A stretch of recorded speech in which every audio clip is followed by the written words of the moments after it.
कोथिंबीर वडी बनवायची म्हटलं की पीठ मळा, उकडवा, नंतर तळा. आज मी तुम्हाला ह्या सगळ्या झंझटीपासून मोकळी करणार आहे. कारण आज आपण बघणार आहोत अगदी झटपट अशी होणारी कोथिंबीर वडी. तीही चवीला अफलातून अशी लागते, खुसखुशीत एवढी होते की काही विचारायलाच नको. फक्त 10 मिनिटात तयार होणारी ही कोथिंबीर वडी आज आपण बनवणार आहोत. यासाठी लागणारं साहित्य आणि कृती बघूयात. सगळ्यात आधी बेसन पीठ, गव्हाचं पीठ आणि ज्वारीचं पीठ घेतले आणि त्याचबरोबर घेतली ती कोथिंबीर. एक मोठी पेंडी छानपैकी मी स्वच्छ धुवून चिरून थोडीशी सुकवूनही घेतली आहे, जेणेकरून पाणी यामध्ये खूप जास्त राहणार नाही. आता यामध्ये घालून घ्यायचं आहे साधारण 1 कप बेसन पीठ. 1 कपामधलं अगदी थोडंसं बेसन पीठ मी बाजूला ठेवलं आहे, जेणेकरून नंतर आपण ॲड करू शकतो. त्याचबरोबर गव्हाचं पीठसुद्धा मी बेसन पिठाच्या निम्म्या प्रमाणामध्ये घेतले आणि त्यानंतर गव्हाच्या पिठाच्या निम्म्या प्रमाणामध्ये ज्वारीचं पीठ घेतले. ज्वारीचं पीठ मी ते पूर्ण घालून घेतले. आता घालायचे जिरे, ओवा, लाल तिखट, त्याचबरोबर हिंग. हिंग आवर्जून घाला, हिंगामुळे ना वडीची चव छान लागते. त्यानंतर घालून घेतले धना पावडर, त्याचबरोबर पाव चमचा हळद, 1 ते 2 चमचे तीळ आणि 1 मोठा चमचा आलं लसूण पेस्ट घातली. तिळीमुळे वडी दिसायला छान दिसते, आलं लसूण पेस्टमुळे चव छान लागते. या सगळ्या गोष्टी आता या कोथिंबिरीमध्ये मिक्स करून घ्यायचे. मिक्स करत असताना हाताने छान दाबून दाबून मिक्स करा. यामुळे कोथिंबीर थोडीशी श्रिंक होते आणि पाण्याचं प्रमाण आपल्याला कमी घालावं लागतं.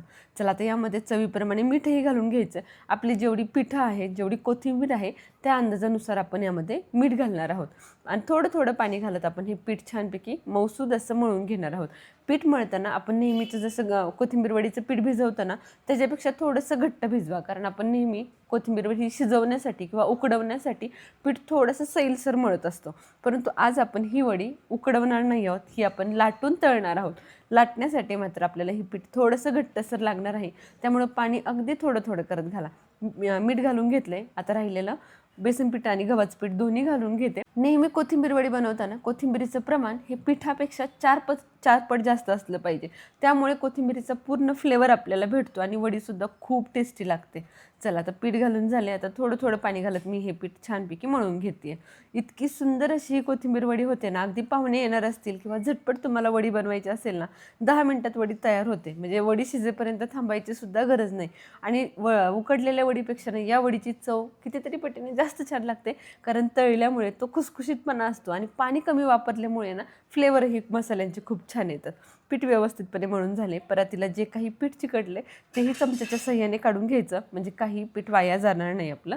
आणि तुम्ही डो बघू शकताय किती छान असा मळला गेला आहे, अगदी घट्टसर असा डो मळला गेला आहे.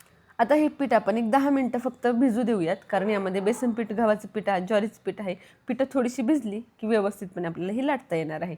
आता हा संपूर्ण उंडा एकाच वेळेस मी लाटून घेणार आहे, कारण थोडीशी जाडसर अशी ही पोळी आपल्याला लाटून घ्यायची. त्यामुळे एवढा एक उंडा आरामात तुम्ही एका वेळेस लाटू शकता. थोडंसं पीठ घ्यायचं, गव्हाचं पीठ किंवा बेसन पीठ घेऊ शकता. इथे मी गव्हाचं पीठ घेतलं आहे. गव्हाचं पीठ लावून थोडंसं मी अगदी जाडसर अशी ही पोळी लाटून घेते आहे. तुम्ही बघू शकता सहजपणे हे पीठ लाटलं जाते. अजिबातही लाटायला आपल्याला त्रास होत नाही आहे. अगदी जाडसर असं लाटायचं आहे, अजिबातही पातळ लाटू नका. पातळ लाटलं ना तर वड्या अगदीच चपट्या होतील किंवा खूपच पातळ होतील. त्यामुळे मी थोडंसं जाडसर असं हे पीठ आपण आपलं ठेवणार आहे. चला व्यवस्थित अशी पोळी लाटून झाली. पोळी खाली चिटकू नये म्हणून दोन्ही बाजूने थोडं थोडं पीठ लावत चला, म्हणजे अजिबातही हे पीठ आपल्या पोळपाटाला चिटकून बसणार नाही. वरती एक्स्ट्राचं पीठ जे काही असेल ना ते तुम्ही हाताने झटकू शकता, म्हणजे गव्हाचं पीठ वरचं तुम्ही झटकून काढू शकता. आता घेऊयात वड्या पाडायला. चाकूच्या सहाय्याने छानपैकी वड्या पाडून घ्यायच्या. चाकूला तेल लावून घ्या, म्हणजे पीठ अजिबातही चाकूला चिकटणार नाही. असं ही पीठ थोडंसं घट्टसर आहे, त्यामुळे चिटकण्याचा जास्त विषय नाही आहे. परंतु थोडंसं तेल लावून घेतलं ना, अगोदरच प्रिकॉशन घ्यायची आणि वड्या पाडून घ्यायच्या, म्हणजे सहजपणे या पडल्या जातात. तुम्हाला जशा आकारामध्ये हव्या, छोट्या, मोठ्या किंवा तिरक्या, चौकोनी, तशा आकारामध्ये तुम्ही पाडू शकता. इथे मी चौकोनी आकारामध्ये या वड्या पाडून घेते. तीळ आपण पिठामध्ये घातले, हेच तीळ तुम्ही वरूनही लावू शकता. ज्यावेळेला आपण पोळी लाटतोय ना त्याच वेळेला वरच्या बाजूने तुम्ही तीळ घालू शकता आणि नंतरही लाटू शकता. परंतु मी अगोदरच पिठामध्ये घातलं होतं, जेणेकरून संपूर्ण पिठामध्ये ते तीळ मिक्स होतील.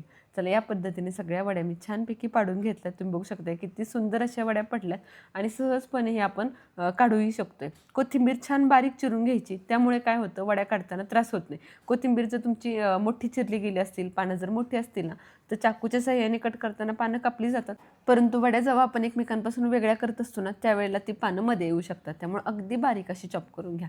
चला, तेल छानपैकी गरम करून घेतले. आता वड्या लगेच तळायला घेऊयात. वड्या तळत असताना सुरुवातीला गॅस थोडासा मोठा ठेवा, वड्या सोडेपर्यंत. वड्या सोडल्यानंतर अगदी बारीक फ्लेमवरती आपल्याला ह्या वड्या तळून घ्यायच्यात. जेवढ्या तुम्ही लो फ्लेमवर तळाल ना, तेवढ्या वड्या तुमच्या खुसखुशीत होणार आहेत. आणि सगळ्यात महत्त्वाचं, या वड्या तुम्ही 3 ते 4 दिवस आरामात खाऊ शकता, आरामात टिकवू शकता. अजिबात या वड्यांना काहीही होत नाही. प्रवासात जायचं असेल, न्यायचं असेल ना, तरीही तुम्ही आरामात या वड्यांना घेऊन जाऊ शकता. चवीला भन्नाट आहेत. चपातीबरोबर तुम्ही प्रवासात आरामात खाऊ शकता आणि कोरड्या खाल्ल्या तरी त्या अफलातूनच लागतात. त्यामुळे फक्त तळत असताना मात्र मीडियम टू लो फ्लेमवर तळा, म्हणजे खुसखुशीत होतात आणि जास्त दिवस टिकतात.